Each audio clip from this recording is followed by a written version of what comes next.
بسم اللہ الرحمن الرحیم۔ السلام علیکم۔ آج ہم پڑھیں گے سبق نمبر 5 تنوین۔ دو زبر، دو زیر اور دو پیش کو تنوین کہتے ہیں۔ جس حرف پر تنوین ہو اسے منون کہتے ہیں۔ ان ہدایات پر غور کرنا ضروری ہے۔ اب ہدایت نمبر 2 پڑھیں گے۔ تنوین نون ساکن ہوتا ہے جو کلمے کے آخر میں آتا ہے، اس لیے تنوین کی آواز نون ساکن کی طرح ہوتی ہے، جیسے حمزہ دو زبر ان، دو زبر ان، حمزہ دو پیش ان، ان ان۔ ہدایت نمبر 3 تنوین کے ہجے اس طرح کریں گے۔ میم دو زبر من، میم دو زیر مین، میم دو پیش من، من من من۔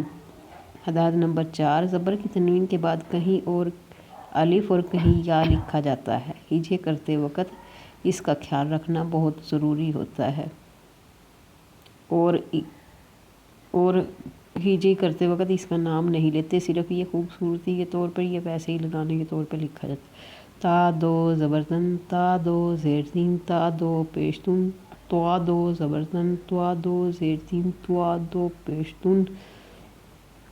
زا دو زبر زن، زا دو زیر زین، زا دو پیش زن، زا دو زبر زن، زا دو زیر زین، زا دو پیش زن۔ ان کو پڑھتے وقت نا ایک جیسے الفاظ ہیں، ان کی ادائیگی کا خیال رکھنا بہت ضروری ہے۔ زوا دو زبر زن، زا دو زیر زین، زا دو پیش زن، سا دو زیر سن، سا دو زیر سین، سا دو پیش سن۔ سین دو زبر سن، سین دو زیر سین، سین دو پیش سن۔ صاد دو زبر سن، صاد دو زیر سین، صاد دو پیش سن۔